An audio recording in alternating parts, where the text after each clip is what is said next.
தாவேகாவில் இணைந்த பின் எம்.ஆர். விஜயபாஸ்கர் பேசி வருகிறார். அந்த காட்சிகளை பார்க்கலாம். இந்த இயக்கத்திலே கரூர் மாவட்டத்தில் இருக்கக்கூடிய அனைத்து இந்திய அண்ணா முன்னேற்ற கழகத்தின் நிர்வாகிகள் அத்தனை பேரும் இங்கே வருகின்ற தங்களை இதில் இணைத்துக் கொண்டிருக்கிறார்கள் என்று சொன்னால் இந்த அரசியலுடைய நிலை என்ன என்பது தெரியும். ஒரு தலைவன் சரியான முடிவு எடுக்காமல் இருந்தால் அந்த இயக்கம் எப்படி போகும் என்பதற்கு உதாரணம் தான் இன்றைய நிலை என்பதை நீங்கள் தெரிந்து கொள்ள வேண்டும். அப்பேற்பட்ட மிகப்பெரிய இயக்கம் 1.5 கோடி தொண்டர்கள் இருக்கிறார்கள். அடிமட்ட தொண்டனுடைய உணர்வை புரிந்து கொள்ள வேண்டும். நான் பல மேடைகளில் பேசும் பொழுது சொல்வேன், கீழே இருக்கக்கூடிய தொண்டன் கொடி பிடித்தால் தான் அந்த இயக்கத்தினுடைய தலைவன் கோட்டையிலே கொடியேற்ற முடியும் என்பதை புரிந்து கொள்ள வேண்டும். அப்பேற்பட்ட மாபெரும் இயக்கம், அந்த இயக்கம் திராவிட முன்னேற்ற கழகத்தோடு சேர்ந்து ஆட்சி அமைக்கலாம் என்று சொல்கிறார்கள். அதை பற்றி எல்லாம் கவலைப்படாதவர்கள் உண்மையை எடுத்து சொன்னால் துரோகி என்று சொல்லுகிறார்கள்.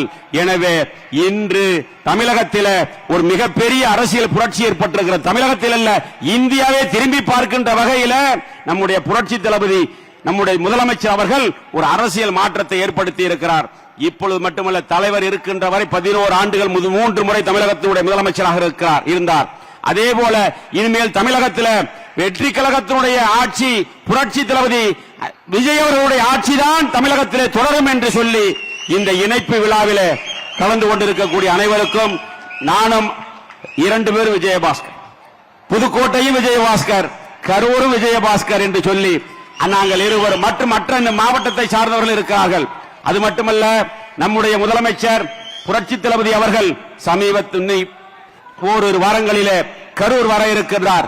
அந்த கரூர் நிகழ்ச்சியிலே இன்னும் அலைகடலாக இருக்கக்கூடிய தொண்டர்களையும் அதை இணைத்து இந்த இயக்கம் தொடர்ந்து வெற்றி பெறுவதற்காக உண்மையாக உழைப்போம் என்று சொல்லி இந்த இணைப்பு விழாவில் வருகின்றிருக்கக்கூடிய அனைத்து நிர்வாகிகளுக்கும், மேடையில் வீட்டிருக்கக்கூடிய அமைச்சர் பெருமக்கள், சட்டமன்ற உறுப்பினர்களுக்கும், என்னோடு வருகின்ற அனைத்து நிர்வாகிகளுக்கும் மீண்டும் ஒருமுறை நன்றி கூறி விடைபெறுகிறேன். நன்றி, வணக்கம்.